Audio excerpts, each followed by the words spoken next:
Denver Broncos Mile High View, no commercials, no bullshit. I think it's going to be a while before we do another podcast, isn't it?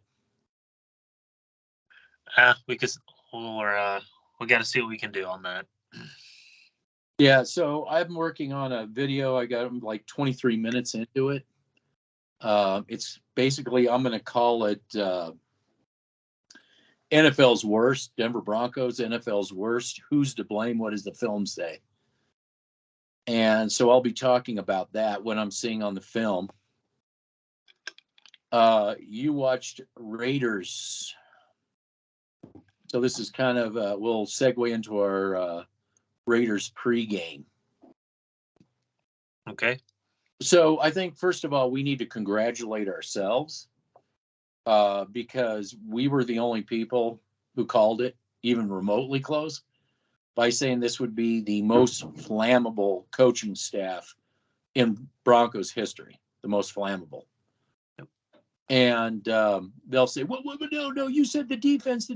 And I'm like, okay, this is, I want to address that. That's a good starting point.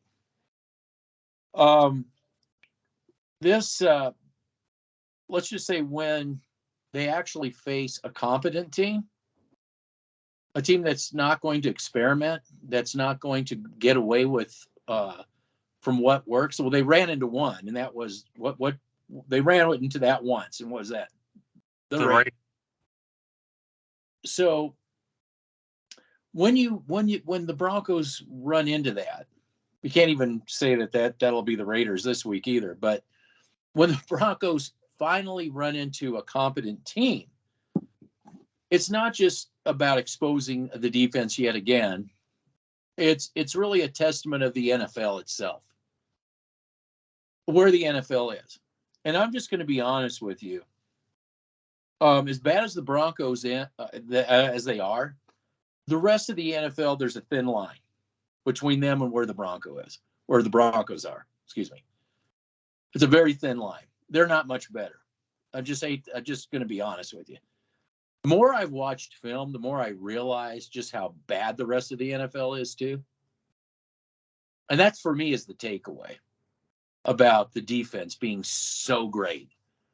It gets run on, it gets thrown on, and then until somebody does something stupid, and they still but it's the offense losing the games. So what I'm seeing on videos, and it relates to what I'm hearing from the Dove Valley turd polish machinery. What I hear is don't blame the front office. Don't blame the front office. Don't blame the front office. Don't blame the front office. Everything that they say that comes out of their mouth, their pie hole, to me says don't blame the front office. But I got to put this out there. When you are entertaining a thought like you get the scripts from Dove Valley, okay? You're the entity that gets the scripts from Dove Valley. And you're putting out that after 8 weeks of football, 9 weeks of football, you've got to fire the coach that you yourself said we've never seen anything like it. He's a genius, and Fangio, we got to get rid of him because he's old and he actually wants to be a coach. He doesn't want the players to be the coaches, and this, that, and the other thing. When you're entertaining that and saying it on one side of your mouth, the other side you're saying, because we can't get rid of the quarterback that we just paid $250 million for.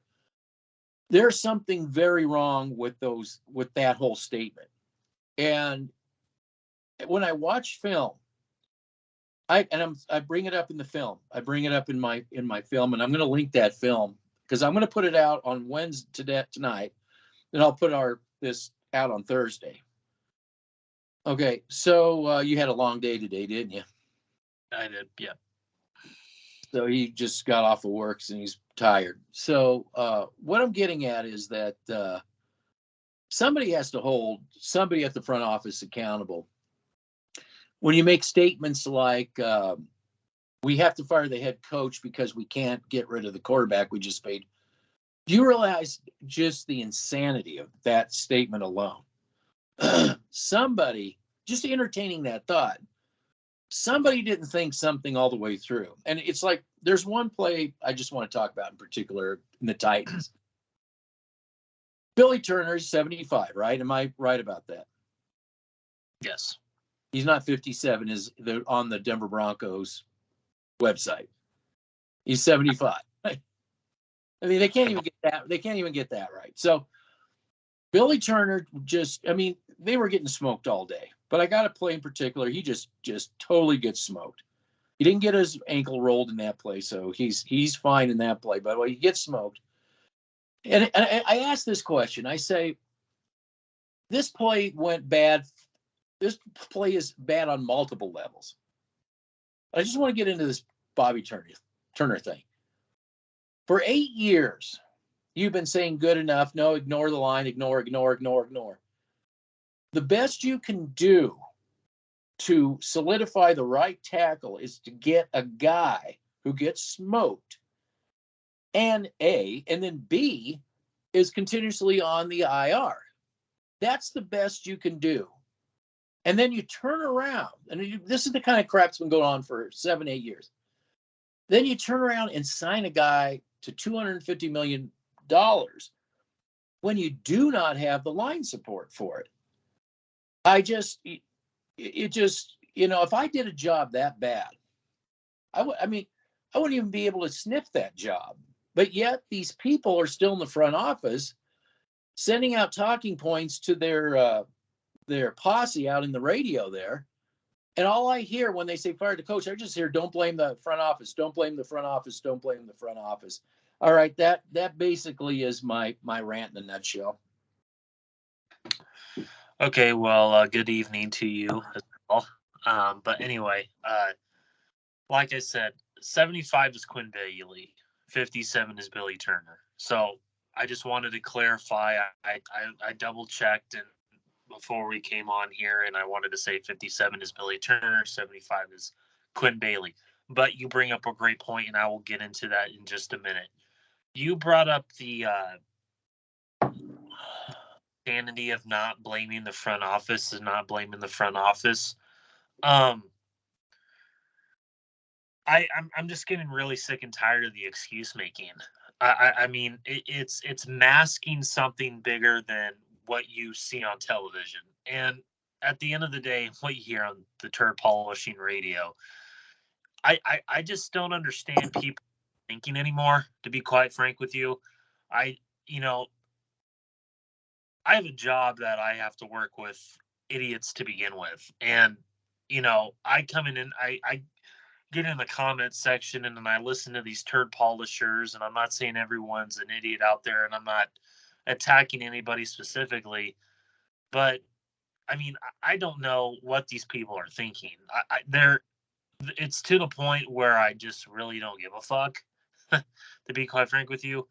I just don't think these people understand football, and I don't think the NFL understands football anymore. And it goes beyond the Denver Broncos.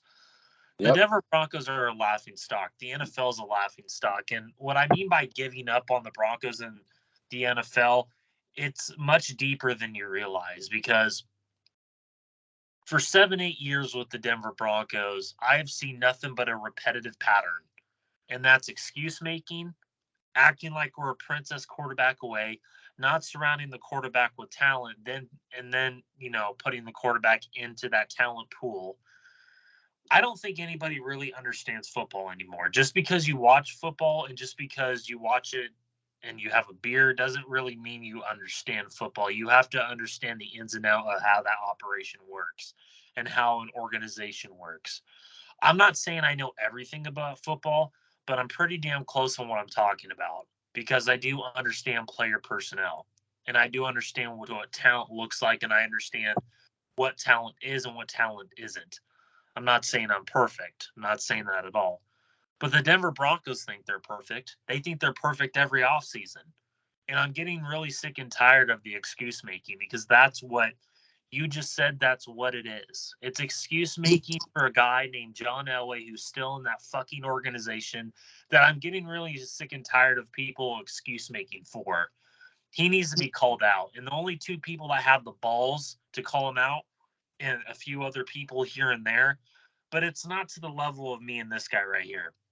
Me and this guy got attacked this whole entire offseason, and I said once we got Russell Wilson, it was going to be amped up twofold. And, I got my channel taken down twice for this shit.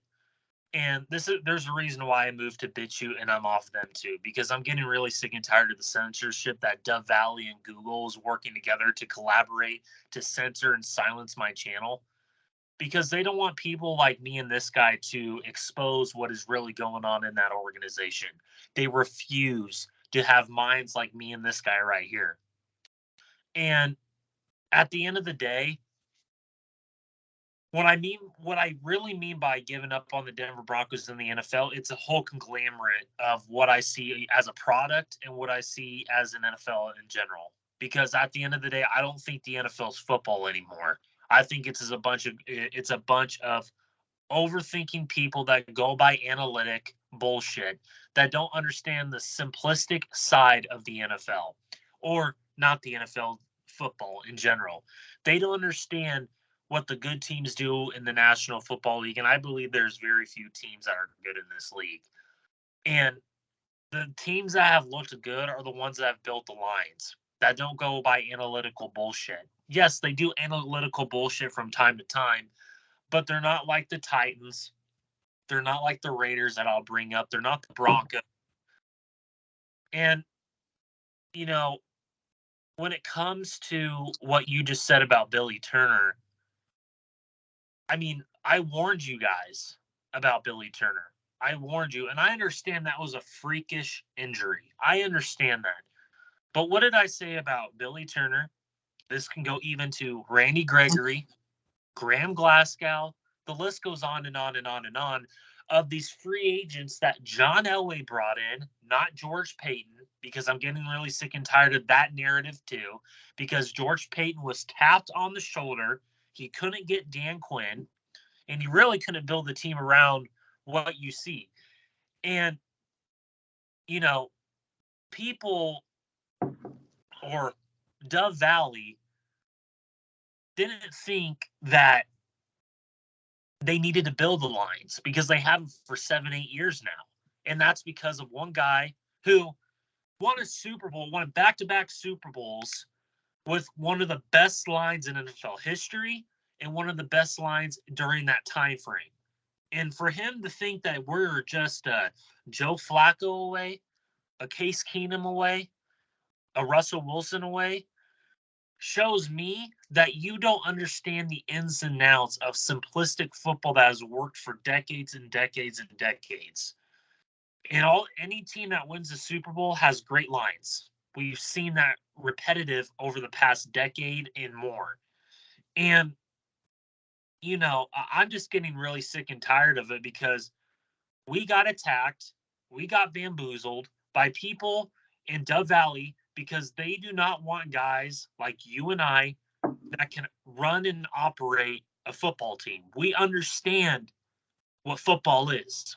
We watch film, we study prospects, we know the detail-oriented side of players, their footwork, their hand placement, their speed, their agility, their hip-to-hip fluidity, their sideline to sideline. How good are they in coverage? How good in their straight line? A lot of people don't understand that side of football.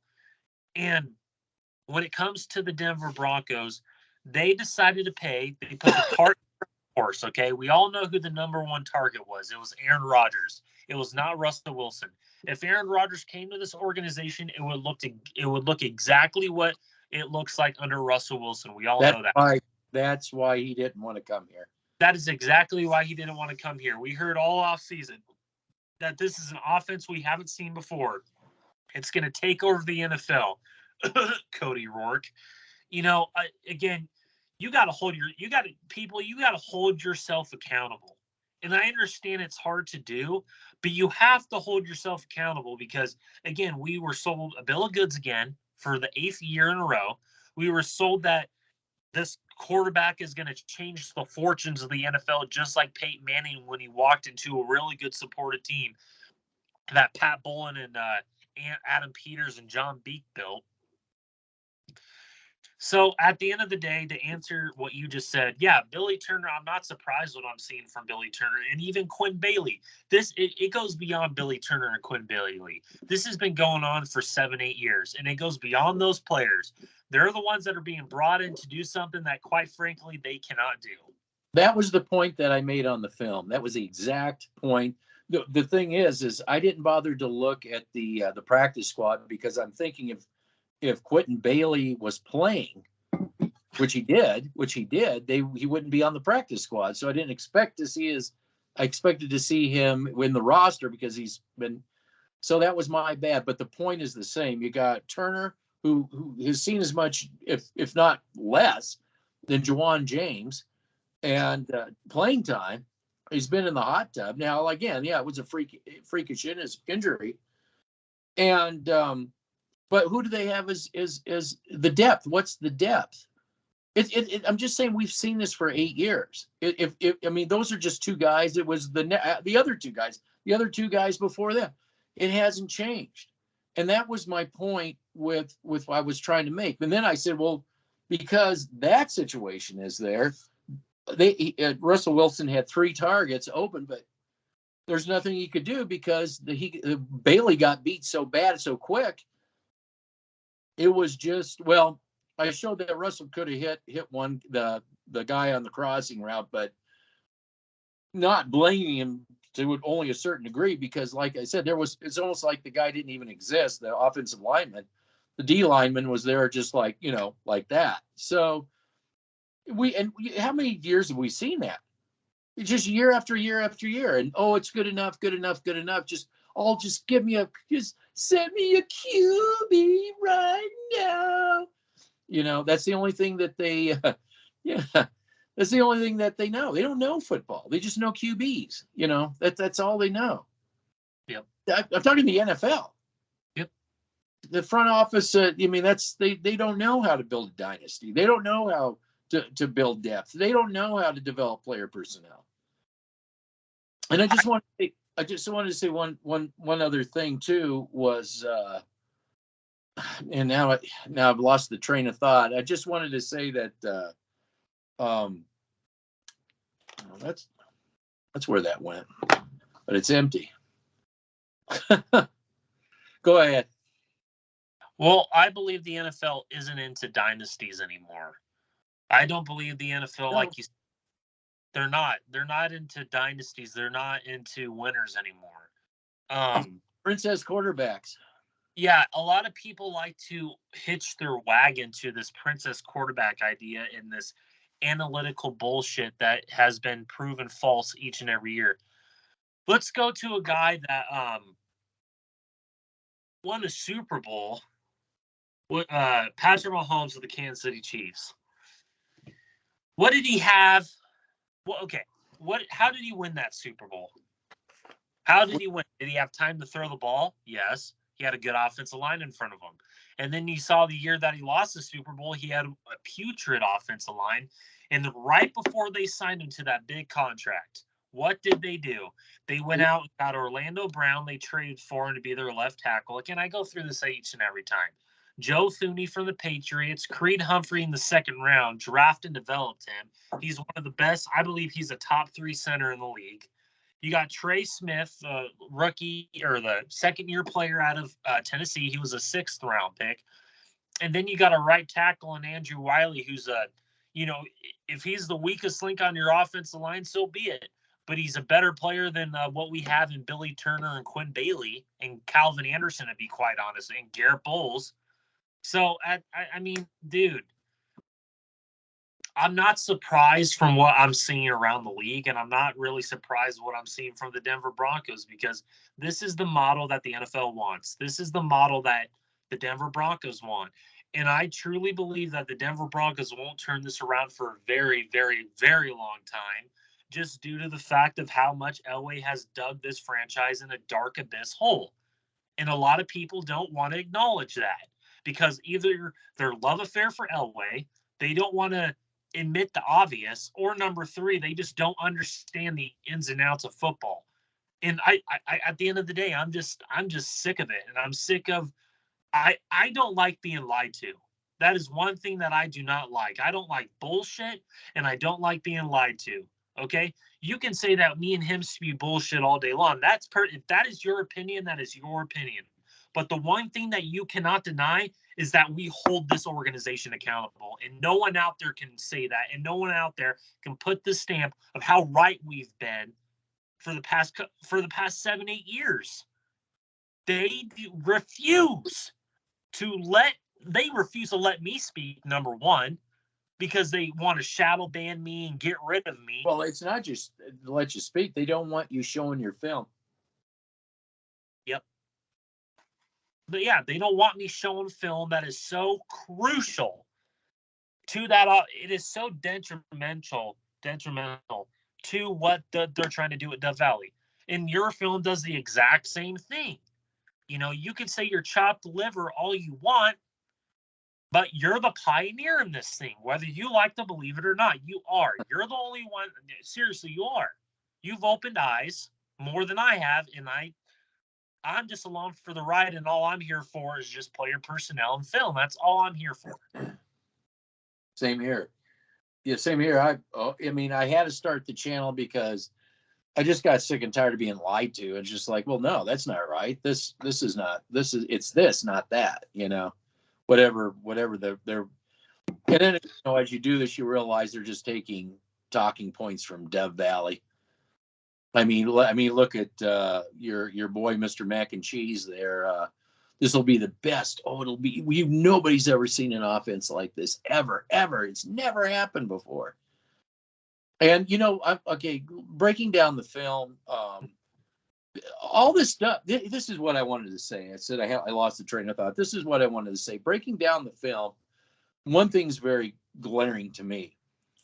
When you, as running an organization, spend more time on PR, to have 8 platforms tell your players that they're the best thing since toilet paper, everything I'm seeing on film could be fixed. But I don't think I think they've been told they're so great for so long, and they listen to those 8 platforms telling them how great they are. They don't want to get better. All the stuff I'm seeing could be fixed, but would they look themselves in the mirror and will they say, I want to get better? You even did a film with the guy that didn't play for Tennessee. Said, I don't want to be that. That's not what I want to be. I have a question for you, just to piggyback off of what you said. Is it a question of they don't want to get better, or they don't know how to get better? Both. How about both? That's what I think. Yep. Well, if you don't even have a desire to get better, you'll never know how to get better. I mean, how could you know how to get better if you don't even have the desire to get better? You just think you're better. You think you're great. I mean, yep. you got Carr, you got Wilson, and you got Herbert all soul searching right now. They're all soul searching. Carr's up on the podium, but you know, I don't think in Raider country they have a media machine, 8 platforms telling them how great they are. I don't think there's any team that has 8 platforms, you know, just blowing sunshine up their ass nonstop and lying. I mean, even the Giants, where we were listening, but you know, we were listening to their building up. They kept saying, "Man, we got to do something about this offensive line." Now they have a pretty damn good offensive line because they knew they had to, so they got a guy and a GM that knows how to square that away. Well, it wasn't just the offensive lines; it's the lines in general on both sides. Let me ask you this. Yeah, on both sides. But let me ask you this. Are the Giants just kicking themselves that they didn't get Russell Wilson? No. Because here's why. Because they can continue to build the team the way they've envisioned it. And again, they got the best prospect in the draft, in my personal opinion, that should be considered Rookie of the Year in Evan Neal. That guy is an absolute stud on and off the field. That is a guy that I would want in my building. That is a guy that I would want rallying that's a guy that I would rather have rallying the troops rather than the guy that John Elway pays one of the top 5 safety monies in the world for him to rally the troops. And we will get into him in just a little bit, like we always do, because I'm getting sick and tired of hearing people about that guy. But if I had to pick a guy from this past draft who I would have rally the troops, it would be Evan Neal, because of what his impact is on and off the field. And he can back it up when he plays on Sunday too. Something that comes up in my film that I show it's indisputable. Offensive lines raise quarterback ships. Absolutely. And I show that why that is in the film. And now offensive lines and quarterbacks can have a symbiote relationship where they're feeding off of each other when they're both are really good. But it is an absolute lie, and the film doesn't ever lie, that quarterbacks raise off the ships of offensive lines. What a bad offensive line will do to a great quarterback is raise the dead, because they're going to see ghosts. Always they'll see ghosts. I don't care if they're Tom Brady, they'll see ghosts. Because I've seen that. I've seen it myself. All of it. I've seen it. I saw it with Peyton Manning when he got hurt. I saw it with Flacco here. I saw it with Bridgewater, Locke, Simeon. Simeon was getting just. I thought he was going to get killed out there. I mean, he got killed. And, you got Lynch who got it. Wilson, same thing. I mean, dude, it is one of those things where if you don't have an offensive line, man, you're screwed. You're screwed. Brady. Look, I watched Tom Brady look just like Trevor Simeon just recently when his offensive line went down. And Stafford with the Rams. Stafford with the Rams. I saw Tom Brady when they lost the Super Bowl against the Giants. The Giants just decimated his offensive line, and he looked like one of the worst quarterbacks. Quarterbacks don't make offensive lines. Offensive line. 2015, the AFC Championship game in 2015, he got his rocks kicked in with that defensive front. That was a real defensive front. Cam. How about Cam? Yeah, it wasn't the same after that. Yeah, he looked great, didn't he? Until he met a D. And that's kind of how I see it. You want to get in there, our defense. That's how I see our defense too. This defense now, until they get that offense that's like the 15 defense of the Broncos. I mean, Cam looked really good, didn't he? For 15 games or 60, whatever it was that season. And what happened was Wade Phillips played the film, played the film. He said, "What do you notice about Cam?" He said, there's one thing I want everybody to pick up on. What is that one thing that you know about this guy? What is it that you see? And they're looking at Wade Phillips, who goes there, and he's going, he says, "I haven't seen this guy under duress yet. So your job is to make sure that that doesn't happen. You make sure that this guy's like on the run immediately. Then we'll see what he can do." And we saw it. He went, that was it. That was the end. The end of Cam Newton. Yeah, every quarterback's great when they're, Yep. So anyway, what else you got? Do you want to get into this Raiders pregame? Yeah, we'll get in. Okay, let's do the Raiders pregame. Okay, so the Raiders. The Raiders. Okay, before you get into yours, let me just say this, because you'll have the floor after that. Okay. Of all the teams that the Broncos played, and all the teams, which team had the defense most trouble with? It was the Raiders. Why was that? Well, they stuck to what worked. They didn't deviate from it like everybody else. They didn't experiment like the Titans.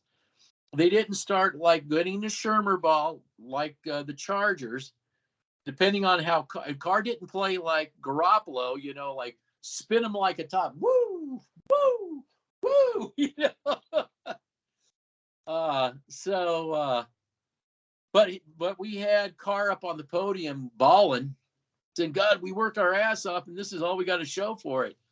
Well, maybe they do work their ass off. You know, maybe the Broncos don't work quite as hard as they do. But here's what I want to say about the Raiders.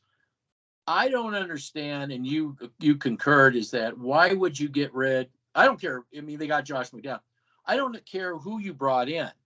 Why would you get rid of? Again, I think this goes. I have to say this. This goes to again this non-thinking going on in ownership and GMship and everything else out there in front office land in the NFL. You had a really good chemistry. You got a guy, a coaching staff. Everything was clicking when everything shouldn't have been clicking. Why would you get rid of that? You know, if I'm a Raider fan, that would be what I would be asking is, you know, and I want to say this because this is about Pat Bowlen. Do you think that I got a low battery for some reason? Damn. Let me ask you this. Do you think Pat Bowlen used to take players into the office? He would take players into his office, and I think I'm charging. He would talk to players individually. Do you think that the Raiders owner bothered to talk to his players? No. Do you think find out? You know, what do you think about the coaching? What do you just think that they all had big ideas?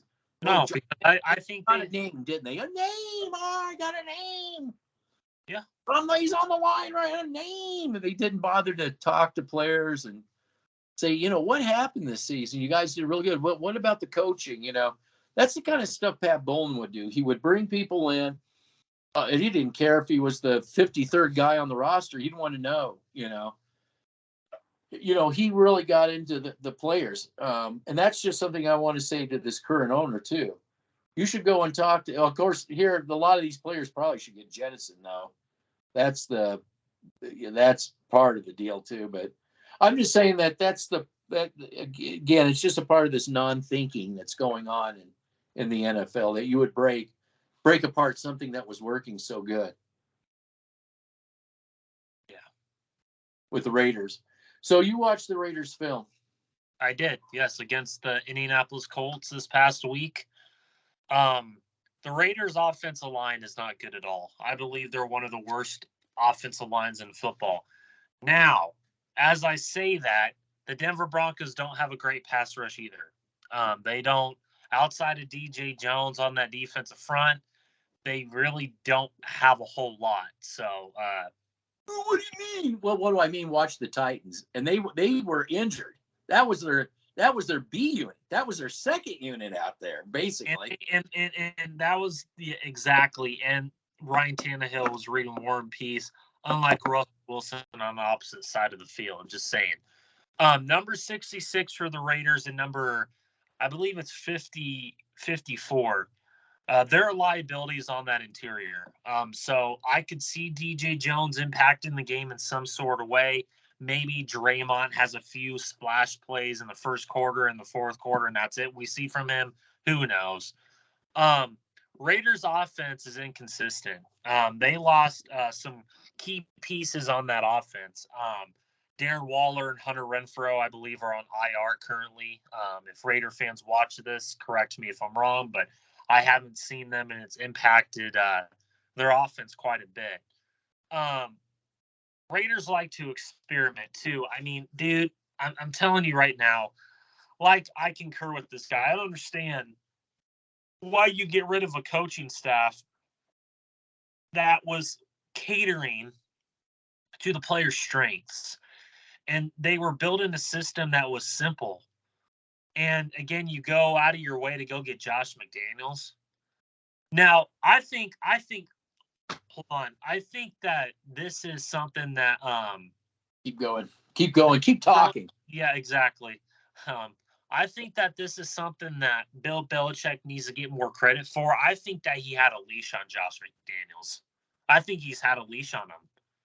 and that goes to the credit to that organization and Bill Belichick especially. Adams in the slot, Devontae Adams. What I've noticed from the Raiders is they like to use Devontae Adams in the slot. So I heard Quan Williams is on IR or he's hurt. Again, not a shocker, another free agent hurt. So that could bode well for Devontae Adams. I don't know if they're going to have. How old is Kawan Williams? 31 years old, I believe, 31, 32. So it's always retreads, used to be has-beens. Yep. John, the house John Elway destroyed. Yeah, Devontae Adams in the slot. I like that. I mean, you have Zay Jones, or you have Zay Jones there. You have a few other players there that they're more physical types, that are more perimeter centric receivers. I think Devontae Adams is more. He's probably their best elusive receiver at this point, without Jerry Jeudy. Yeah, he's way better than Jerry Jeudy. Raiders. The Raiders are very good running in the B gaps. They're very creative in running in those B gaps. So, like I said, if they could stick to the B gaps and, get Adams out in that slot, do a lot of hook routes, a lot of drag routes, a lot of simple overhanging routes over those linebackers and attack Simmons, that's what I would do if he's playing.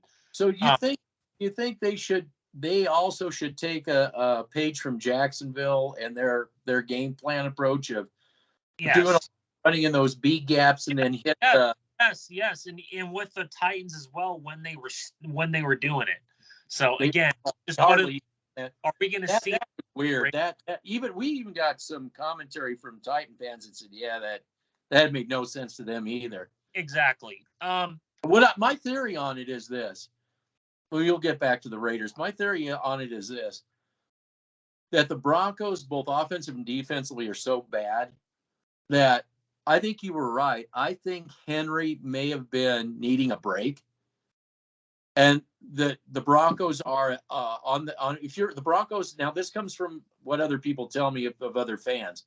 When you have the Broncos on your schedule, that's your break. That's your easy game. That's your game you're thinking you're going to win. So I think what the Titans was like, well, let's just hand the ball to Henry, give him some token runs just to kind of keep the blood running, but let's not batter him up. Because what the Titans did is they didn't even run the guy. They went into like pass mode for 4 quarters of pass happiness, and that was very, very unusual. So that tells me that they're looking at the Broncos, a team, and the Titans are a team they're not a passing team, but they're like, I think we can get away with it this week, and they did. Okay, go ahead. Back to the Raiders. Carr, I've noticed something about Carr this year, and I don't know if that has to do with Renfro being out and Darren Waller being out, but he hasn't been getting the ball out quickly. I don't know if that is a correlation to what Josh McDaniels is wanting to run on offense and having those skill position players out and not having the offensive line. But the one thing that made Carr so deadly, and I've seen, Jack Del Rio take advantage of it even when he was there. And John Gruden to some degree, is they took advantage of how quickly he got the ball out. They took advantage of those dragging routes. And again, against a team like the Denver Broncos and how poor they are on defense, they're not a top 5 defense, ladies and gentlemen. No, that's based on that. They're not a top 5 defense. They haven't played anybody. Every team. The teams they have played stopped themselves. They weren't the cause of it. They stopped themselves. But again, if I'm the Raiders and I'm Josh McDaniels, and again, maybe I wouldn't be surprised. Again, we might get the same game plan we saw a few weeks ago. How likely that is, with what I see each and every week around the NFL, I don't think that's likely. I think that again, it's one of those things where the Raiders are probably going to beat themselves. And they're probably, who knows? I don't even know anymore. I mean, you think but again, you never know with these teams. We thought the Titans would be themselves. Well, we thought the Titans would be themselves. and again, they beat themselves instead of being themselves. I know exactly. Raiders defensively. I'll get into the Raiders defense now. Patrick Graham is the defensive coordinator. He was formerly the defensive coordinator for the New York Giants. He runs a 3-4 under defense with a little bit of, and we cover 3-4 under defense. The Raiders defense, ever since they got rid of Jonathan Hankins in the middle of that defense, they haven't been able to get the push up the middle that we saw when we faced them. I mean, that Raiders defense, when we played them, was getting a lot of push up the middle, and that helped out Crosby and Chandler Jones. But again, our offensive line is so putrid as it is right now. I wouldn't be surprised if that defensive line looks a lot better than what they looked like against the Colts. Who knows? The Raiders are very inconsistent in tackling, just like the Denver Broncos defense. Keep talking. I'm going to see if I got to get another plug because I think this thing's going to die like soon. Okay. Go into your spiel and just keep talking about the Raiders. I'll be right back. So talking about the Raiders more, the Raiders are a very inconsistent tackling unit. As a guy that has studied a lot of defenses in the past, the one thing that makes defenses great are their tackling. And let me explain to you guys. Let me go full throttle here. So let me go more in detail. When I talk about defenses being great at tackling, it's negating a 10-yard run into a 1 to 2 yard run. It's negating a 5-yard pass instead of being a 10-yard gain. So again, it's being more detailed than that. Apple. Okay. Well, I'm a technician too, you know. We all are. Raiders I think it's the board. I don't. Raiders are very good at stopping the run in the A gaps. They're like the Denver Broncos. If you're going to run right at the Raiders, they're going to stop it. They're very good at manipulating their defensive fronts, especially with those two guys in the middle and having those linebackers with the Raiders. The Raiders middle. I think the Raiders middle can be exploited. Are the Denver Broncos going to do that on a consistent basis? No, they won't, because they haven't shown me over the past 78 years they are consistent at taking disadvantages from what they see from defenses that they face each and every week. Raiders middle defense, they got Jayon Brown. Again, I've been a big fan of Jayon Brown when he was with the Tennessee Titans. The Raiders saw something in him. I really wish that the Denver Broncos would have got him, but no, because the Denver Broncos are not into the world of coverage linebackers. The Raiders also got Blake Martinez. He's going to be number 54 in this game. He reminds me a lot of Josie Jewell. He is just as good as a tackler as Josie Jewell is, but again, he sucks in coverage. So attack Blake Martinez with Dulcich or Saubert or whoever you want to do it with. But again, will the Denver Broncos do that? No, they won't. They won't do it consistently, in my opinion. Raiders struggle with creative running. What do I mean by creative running? The Raiders defense struggles with creative running. What do I mean by that? So the Denver Broncos, they haven't been able to run the ball at all the past few weeks. Why do I think that is? Because they don't have the offensive line, number one, and I think they're being so generic in how they're running the football. If you're going to be generic in running the football in this game, you won't have success against the Raiders. Who did they pick up to run the football? Latavius Murray. And is he a kind of a runner? No, he's no Javonte Williams. Dude, our running backs have looked terrible ever since Mike Munchak's been gone, and also a guy named Curtis Mockins who's with the 8-1 Minnesota Vikings. Anyway, just wanted to put the dagger in people's hearts there.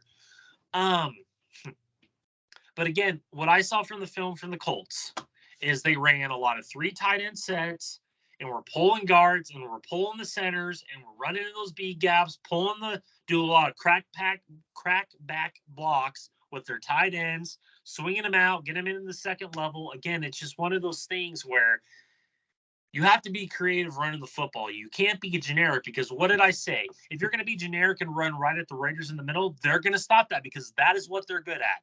So again, the Denver Broncos, if you're watching or listening or whatever you're doing, be creative running the football, or try to be. Try to stick with it, because you were doing it better than the Tennessee Titans were last week, and we said that. But again, they got away from that in the second half, like the Denver Broncos usually do. Another thing, the Raiders defense run some, not a lot, single high looks. They like to run a lot of split safety looks. So again, if you see a safety coming down, either they're coming down for a safety blitz or they're coming down to help out the linebackers, a la Blake Martinez, because he sucks in coverage. And then the last thing I say to circle back to the offensive side for the Raiders is the Raiders' offensive line is so horrific at getting to the second level when they're running the football. If you go and watch the film on the Colts, and I encourage this man, you can watch the first few minutes of that first quarter, and oh my God, are they so terrible at getting to that second level. When they're flowing left and you see them trying to get to that second level, they do this stupid thing where they try to chop block the guy rather than getting pad on pad and driving the guy. It's just stupid coaching, stupid play calling, stupid organizational accountability. Again, the Raiders, I believe, are a little bit better version than the Denver Broncos, because what we saw against them for the past few years and what we saw from them a few weeks ago, they stick to things. But here's the thing that I have an issue with the Raiders. Will they stick to what works? Because if they do not stick to what works, again, this could be a problem for the Las Vegas Raiders in this game. Not sticking to what works. Yes. Okay, that's good. That's good. I don't know if thing's going to go out or not. Said low, but when we're in this Skype, there's like it's in the small corner. There's a light, but I can't tell what the hell this thing's going to do. So I don't really have anything really else. I got to get back to finishing editing, other than it's Bailey and not the other guy. Billy Turner. Yeah, it's okay. Well, the point still is made, because the guy's on IR. He's seen the less time than what do you call him? Hot tub time machine. And then the depth is so bad, But the point is, you spend $250 million on a quarterback. You have no line support. That's the point. If the Denver Broncos want to win this game in a fashion where they can be successful, I would recommend using the tight ends in this game and using your slot receivers. And here's a point that I have to make about these Broncos receivers. They're the most overrated unit in the National Football League. Courtland Sutton is vastly overrated. He sucks at getting to the second level. They can't run block to save their life. KJ Hamler's hurt again. I mean, dude, it's just one of those things where, our receivers are just as bad as our offensive line. And when you really think about it, if the Denver Broncos want to have success in this game, I would stick to running the football. Because if you're gonna have Russell Wilson, they're stuck that. You're gonna have Russell Wilson back there throwing it 30 plus times a game and expecting to do the ball, and you have Matt Crosby and the run. coming in, but they can't. It's just gonna be one of those things where they're monotone in their running game. Monotone. It doesn't matter if they're monotoning in it. It doesn't fucking matter, because if you fucking sit there and ask yourself, again, I do not want to see. They can't throw it 30 plus times. You don't. I do not want Russell Wilson throwing it 30 plus times. You don't get it. You don't get it. They can't throw the ball and they can't run. You can't do either one. Okay. Well, again, can't do either one. That's perfectly fine if I don't get it, but I understand what I'm seeing on film. Okay, number one. Number two, if you cannot run the football, find creative ways to do it. It doesn't matter if they can't. Grow a fucking set of balls and fucking try your best. Okay, it doesn't matter. I'm sick and tired of they can't. Okay, they can't throw the ball.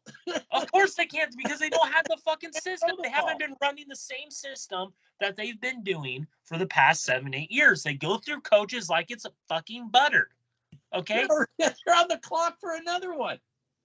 They think that's going to be. They think that's. I'm telling you, it's got the front office has got to go. That's all I can tell you.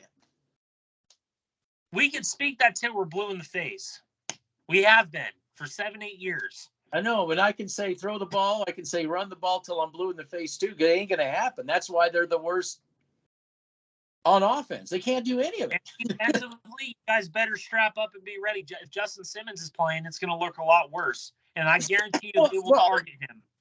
Well, I mean, if I'm the Raiders, great. I'm glad he's in. Because we're going to go at him again, like we do like we've done for 5 seasons. That guy sucks, but we've already went over that. So, oh yeah, again, as soon as the guy that doesn't exist goes, he's gone. At that point, yep, nobody's going to put up with that. But no, they can't run. They can't throw. They can't do shit. They can't do shit. I think it's going to be a very ugly, just a game that nobody. Toilet bowl game again, and if it goes into overtime, which is a possibility, I'm just going to turn off the TV. It'd be an overtime of bad. It'd be an overtime of just horrific football play that is absolute dog shit. Like I said, of course the Denver Broncos can't do it, but me as a fucking football mind, if you simplify shit and stop being fucking dumb and listening to stats and analytics, the Denver Broncos have a guy in Mike Boone who they barely fucking use, and I think he would fit. Oh, I think he's injured. I think he's been injured. Of course, he's injured. Yeah, I think he's. You could have the guy from the Vikings that this man wanted, or you could bring up Divino Zigbo from Nebraska. I mean, there's players that you can fucking run the ball with in this game instead of fucking creativity. And I am predicting that there might be a fumble from Melvin Gordon. I mean, it's just fucking notorious. He's made my tape too. He made the tape. And that goes back to the front office again. I mean, thank you, John Elway. Thank you, buddy, for getting rid of Phil Lindsay and bringing in Melvin Gordon. You fucking moron. Yeah, it makes no sense. It makes absolutely no sense. But my prediction, my prediction is that this team's going to get pass happy. It's just the Broncos or the Raiders? The Broncos. Okay. Because that's what I see on tape. I'm playing the Raiders. Yeah, that's what I see on tape. Is that I could see that what I see is what I see come the train I see coming. I see pass happy. That's what I see. Okay, wonderful. Just what we need. Another pass happy game where Russell Wilson will probably get fucking injured again. Or who knows? Yeah, they did everything they could to knock him out. They just didn't quite get it done. Oh, I said this to you. I said this to you off video. If Jeffrey Simmons was in that game, he would have got knocked out. I mean, dude, they're lucky Jeffrey Simmons didn't play. I wonder if Elway called him and said, "You can't run Jeffrey Simmons. You can't do it. We'll take our Simmons out. You take your Simmons out, okay?" It doesn't. Because even if you have Justin Simmons on there, it still is going to look shitty. He sucks. Yeah, well, that was the deal, right? Yeah, we'll take him. Oh man, what a great deal, Tennessee! I would ask Jones to be. If you really do, Tennessee really. I mean, if you were going to ask for a player to get out, I would ask D.J. Jones. Yeah. Because I know how important he is. Not fucking Justin Simmons. Get the fuck out of here, dude. Oh, you got to leave him in. Please leave him in. Well, I know if he's going to be in, they're going to be attacking him. That's for sure. That's a given. That's always. Yeah, Adams in the slot and have Simmons come down, or just throw right in his area because it's going to be open. But every always time. do. They all do it. They all do it. Absolutely. You don't look them in the eye and say, "Here, there you go." Thank you. I bet if I go to Elway's, I'll see him and Lawrence, Simmons and Lawrence having dinner together. You know. Yeah, probably. Oh, well, he should. I mean, Simmons should invite him over. No, because Simmons will crack how great he is. You know, I also am going to predict that the Raiders will give the Broncos some gifts, like early Christmas gifts. You know, just like Tennessee did. Tennessee was given early gifts. Jacksonville gave a gift, and everybody just is in the giving mood with the Broncos. You know, that's sad. That's the state of the NFL today. Yes, it is. All right. Well, I'll let you go. We made it without the battery dying. I don't know if it's charging or not. Who knows? Who knows? Sorry about the technical difficulties. That we don't have a crew. I'm the crew. He's the crew, and our producers are screaming all the time at us to wrap it up. Just it's the way it goes, right? Yeah, we don't get time for most people. So, like most people. I know we don't get time for jack diddly squat. Absolutely. I mean, I'm lucky to get to do these films. Really, to be honest with you, I'm lucky to even fucking be awake still. I know, and just sitting here. So we're gonna have to figure out.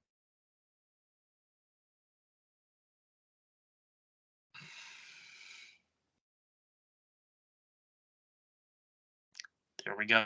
I figured this was gonna happen.